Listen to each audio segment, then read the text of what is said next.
Welcome to the Daily Drawdown, where AI spend, market fragility, and oil shocks are moving prices. A lot of this market still comes down to one question: who can keep spending, and who can earn a return on it? That's showing up in chips, cloud debt, software margins, and even how investors are rotating away from the crowded winners. Semis have pulled back hard, especially memory. Memory chips are down about 30%, Micron roughly 33%, and parts of the chip ETF complex have slipped into a 20% bear drawdown after a huge rally.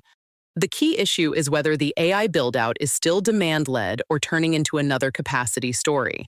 Analysts are warning that massive inflows into Samsung and SK Hynix helped create an unstable base in memory, and now that trade is unwinding. The next debate is oversupply. TSMC, Micron, ASML, and Samsung are all ramping capacity. Some analysts think that could flood the market in 2 to 3 years, even as SK Hynix argues shortages could last much longer.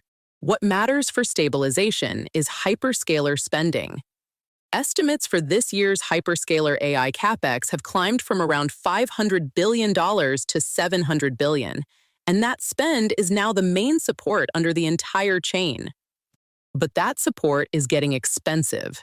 Tech firms are leaning more on debt, credit spreads are widening, and the whole AI trade is becoming more rate sensitive. If bond markets reprice, questions about return on invested capital stop being theoretical very quickly. China's AI push is becoming a real commercial issue, not just a geopolitical headline. Moonshot's Kimi and K3 are being framed as high-performance, low-cost open-weight models that benchmark near top US systems while being much cheaper to use. Beijing is also pushing the standards angle. Xi promoted open models at the World AI Conference, and the WICO coalition is part of a broader effort to shape how AI gets governed internationally. For enterprise buyers, the practical decision is cost versus trust. A lot of companies are moving toward a suite of models approach, using cheaper open models for basic workloads and reserving frontier systems for tasks that need higher reliability or tighter compliance. That's bad for frontier lab margins. Cheaper, good enough models compress pricing power, increase pressure on hosting and compute economics, and make tooling that controls inference spend more valuable. Under the surface, the market looks more fragile than the headline volatility suggests. Cross-asset correlations have fallen to record lows, dispersion is high, and margin debt is up about 54% year over year, one of the biggest jumps in decades. That usually means the index can look calm while individual names are taking real damage. Low VIX doesn't mean low risk here. It means idiosyncratic risk is high, and one shock could force everything to re-correlate fast. The rotation tells the same story. Momentum leadership is fading, while money has been moving into mid-caps, small caps, transports, and defensive cash-generating sectors. Dividend and defensive ETFs have quietly outperformed. In this tape, free cash flow matters more. As Treasury yields push toward the upper end of the recent range, long-duration stories with heavy capex and uncertain payoff become harder to defend. Apple fits that shift better than most mega-cap tech. Its capex is only about 2.5% of sales, far below hyperscalers that are spending close to 39%, and it can still monetize AI across a massive installed base of around 2.5 billion devices. That low capex posture makes Apple one of the cleaner ways to stay exposed to AI without underwriting the full data center build-out. It also helps explain why some analysts are lifting price targets even while the rest of big tech gets judged more harshly on spending discipline. Separate from that, Apple is also managing legal risk on two fronts: early antitrust settlement talks with the DOJ, and a more aggressive posture around employee and IP protection tied to OpenAI. Oil is back on the macro risk list. WTI and Brent jumped on US-Iran tensions and attacks, with prices moving into the $80 to $85 range and shipping insurance and cargo premiums rising.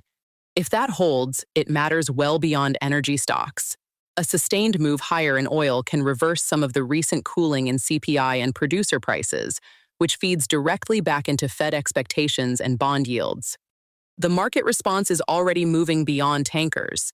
There's renewed interest in pipeline capacity that bypasses the Strait of Hormuz, including Iraqi route discussions and forecasts for meaningful new pipeline capacity by 2028.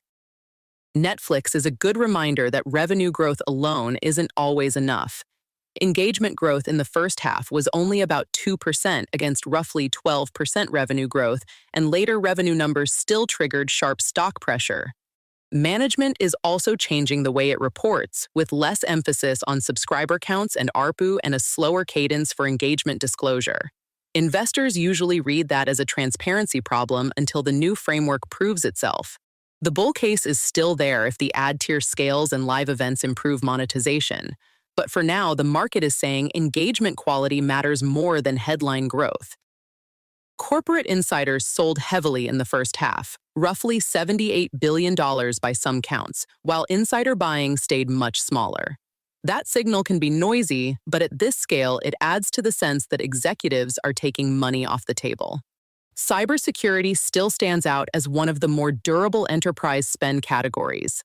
As AI agents expand, demand for authentication, observability, and threat detection should stay firm, which makes cyber a relatively defensive tech exposure. And regulators touched a nerve with the SEC proposal to move away from mandatory quarterly reporting.